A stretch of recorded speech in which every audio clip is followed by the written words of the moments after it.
Hello everyone, I am back with another video and I had received an request from one student saying that he or she, someone needs a shortcut or maybe a mnemonic to learn glycolysis and Krebs cycle. So let me tell you all one thing. क्या है ना, I am sharing with you my notes which I used to refer for NEET and it's really helpful, let me tell you. And what happens when you learn a mnemonic? I was a student, right? So even I used to search on Google, on internet, how to remember glycolysis, Krebs cycle. So I used to get numerous something news from college campus always haunts, something like that.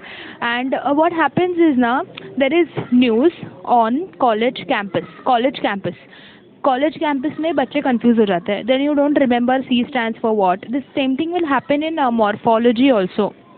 ठीक है, the same thing happens in morphology or anatomy. When you try to learn the examples using mnemonics, it doesn't help much. Okay, so I'm showing my notes which will help you, and you all can take screenshots, obviously most of you will, but I'm telling you, instead of taking screenshots, write it in your own way, use colorful pens and write it once. And it is not a long big answer which will take time or something, so you can write it 2-3 times in your notebook, and I am sure that it will help you a lot. Okay, so see, I'll be starting with अपने ना notebook में make this in a same way, and now I am showing you my notes. Okay, this you all can see this is the Krebs cycle. I have written it in a straight chain. Okay, I have written it in a straight chain. तो ये OA है, ये OA है. So you all in the exam, see, to understand, see, NEET में ना, in NEET, I don't, some of you must be preparing for NEET, some must be doing it for boards or something, but in NEET, the questions are mostly asked on how much NADH is formed, how much NADPH is formed, how much ATP is formed, how much it is consumed, and all that. So it really doesn't matter of how you are studying it for NEET, okay? But for board it matters because you'll have to write an answer, okay? So the way you present the cycle and all matters. So NEET के लिए पढ़ने वाले हो ना, so you all can make this notes like this, or you can make the notes like this even for boards, but exam में लिखते वक्त उसको एक closed chain के form में लिख देना. This becomes easier to understand. That is why I've written it in the form of a straight chain. Okay, and also kabhi kabhi na they NEET, okay, especially NEET asks tricky questions. For example, they'll ask you Krebs cycle में NADPH कितना बनता है, okay, and they'll give you options 12, 18, 4. These are the numbers which are repetitively seen in the photosynthesis and respiration chapters, right? 12, 18, 4 and all, and there'll be one option 0. Okay, children will mark, some will mark 4, some will mark, कुछ लोग तुक्का मारेंगे, whatever. But एक चीज़ याद रखना, NADPH जिसमें P आता है ना, that is for photosynthesis only. ठीक है, सो Krebs साइकिल में NADPH बनता ही नहीं है. Krebs cycle is a part of respiration, उसमें NADPH आएगा ही नहीं. So be careful if they are asking you NADH और NADPH. So be careful with that. Sometimes they'll also give you ki NADH, number of NADH formed in Krebs cycle. Okay, and students will mark 0. No, it is NADH. You have to count how much NADH is formed. Okay, so pay attention to all those tricky questions.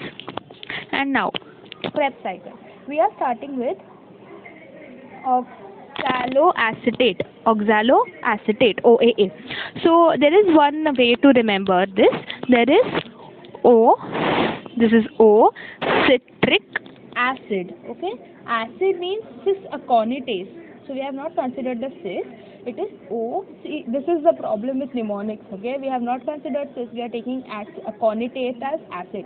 So, matlab. Keep these little points in mind when you are memorizing a mnemonic. So it is O, citric acid is, of course, आया क्योंकि alpha ketoglutarate, right? सो सिली, जहाँ सिली में S और L आता है ना, तो succinyl, silly, stupid, stupid में एस और टी आता है ना, so succinate, okay. Funny molecule and then वापस ओ ए, तो सी ओ citric acid is of course a silly, stupid, funny molecule. And then वापस, अच्छा, now how I remember this, it is nard nard fard nard, okay, nard nard fard nard. So first two जहाँ पे बन रहा है, it is nard nard, sorry, it's your nard nard fard nard, okay, nard nard fard nard. Now ये नाड फाड़ ये सब कहाँ आता है, in the step of oxidation. Oxidation क्यों है मालूम है, NAD का हम लोग NADH2 बना रहे हैं, मतलब NAD को रिड्यूस कर रहा है कोई, तो अगर कोई NAD को रिड्यूस कर रहा है तो वो खुद ऑक्सीडाइज हो रहा है, and we are talking about this chain, no, this chain is important to us. तो ये आइसोसिट्रेट से जब ऑक्सैलोसक्सिनेट बना तो आइसोसिट्रेट ने NAD को NADH2 में रिड्यूस किया और खुद ऑक्सीडाइज होके ऑक्सैलोसक्सिनेट बन गया। That is why this step is oxidation, but reduce करने के लिए यूज क्या हुआ, डीहाइड्रोजनेज, ओके। इसमें का हाइड्रोजन निकाल के इसमें गया, इसका ऑक्सीडेशन हुआ, इसीलिए step is oxidation and enzyme used is dehydrogenase. So let's repeat, O citric acid is of course a silly, stupid, funny molecule. नाड नाड फाड़ नाड, और ये नाड नाड फाड़ नाड किधर आएगा, जहाँ जहाँ भी ऑक्सीडेशन लिखा हुआ है। Now how to remember this, if you remember this you can remember the enzymes also, and do the same thing on your notebook also, okay. Make all this, they should write the alternate name in the corner, like tricarboxylic acid cycle, TCA cycle. I have written it here because I should know that Krebs cycle का और एक नाम क्या है. This will be helpful in boards also and in NEET also, because in boards sometimes they ask in the last question explain a tricarboxylic acid cycle.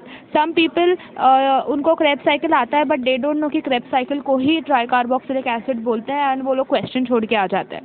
So be careful, write all the alternate names in the corner, and I have written here the shortcut. O citric acid is of course a silly, stupid, funny molecule. Now remember these easily. CDH, ODO, HO. Okay, CDH, ODO, HO. So C is condensation. C is condensation, dehydration, hydration. See, H is mostly hydration. ठीक है, H is mostly hydration and O is oxidation, क्योंकि कुछ और हो नहीं सकता ना. ठीक है, बस ये जो बीच वाला O है ना, it is oxidative decarboxylation. So be careful. अभी ये कैसे याद रखे कि ऑक्सीडेटिव डीकार्बोक्सिलेशन आने वाला है. अब ये देखो, अल्फा कीटोग्लूटारेट है ना, उसको मैं ऐसे बोलती हूँ L5 ketoglutarate, L5 ketoglutarate. Y? क्योंकि ये एक ही कंपाउंड है जिसमें 5 कार्बन है, 5 carbon compound. L5 ketoglutarate has 5 carbon compound. उसके पहले सब 6 कार्बन, उसके नीचे सब 4 कार्बन. ठीक है, तो अभी 5 कार्बन से 4 कार्बन गया, मतलब एक CO2 बाहर गया रहेगा. तो वो CO2 बाहर गया मतलब क्या हो गया, डीकार्बोक्सिलेशन. पर हम लोग ने जो स्टेप्स लिखा उसमें तो O आ रहा है, तो एक काम करो, ऑक्सीडेटिव डीकार्बोक्सिलेशन लिख दो. अंडरस्टूड?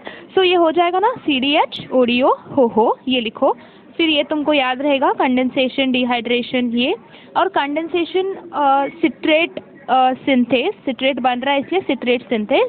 अकोनिटेट बन रहा है इसलिए अकोनिटेस. वापस आइसोसिट्रेट बन रहा है तब अकोनिटेस. फिर ऑक्सीडेशन हो रहा है तो डिहाइड्रोजनेस. डीकार्बोक्सिलेशन हो रहा है तो डीकार्बो, ये भी इजीली. हाँ, card, DDT, DFD, card, DDT, DFD. So this is how I used to remember Krebs cycle. I hope this will help you learn too. Okay, so it is easy. O citric acid is of course a silly, stupid, funny molecule. CDH, ODO, HO. This is the steps, and CARD, DDT, DFD are the enzymes. ठीक है, फिर अल्फाइल ketoglutarate में 5 carbon, उसके ऊपर 6, उसके नीचे 4। तो अल्फाइल ketoglutarate से जब 4 कार्बन बनेगा तब एक कार्बन बाहर, एक CO2 बाहर जाएगा, इसीलिए वो स्टेप में क्या हो जाएगा, ऑक्सीडेटिव डीकार्बोक्सिलेशन हो जाएगा।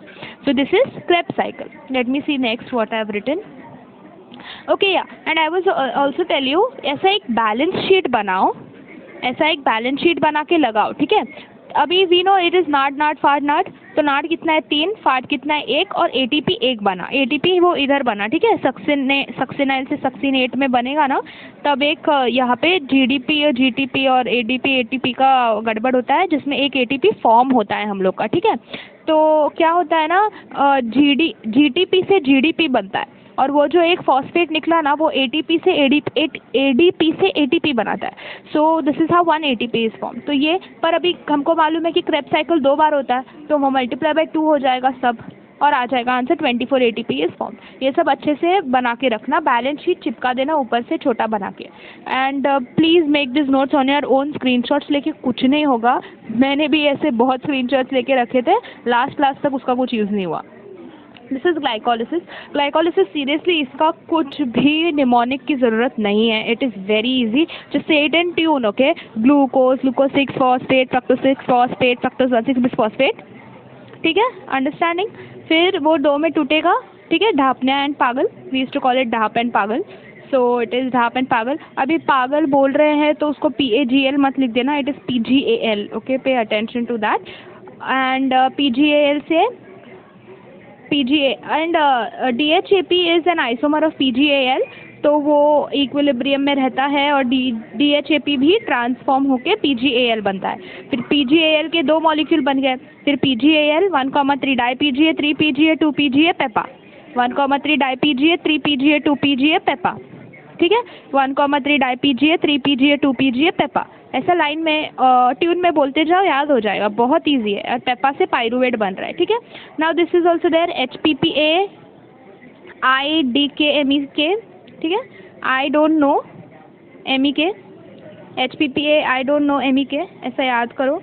PIPC IOAS DA, PIPC IOAS DA, ऐसा याद करो। एंड आई स्वेयर ये लेटर्स तुम लोग 10-15 बार बोलते रहोगे ना दिन में, तो याद हो जाएगा, एंड ये याद हो जाएगा, you can easily right P is phosphorylation, and phosphorylation मतलब फॉस्फेट ऐड हो रहा है, फॉस्फेट ऐड हो रहा है तो ATP बनेगा।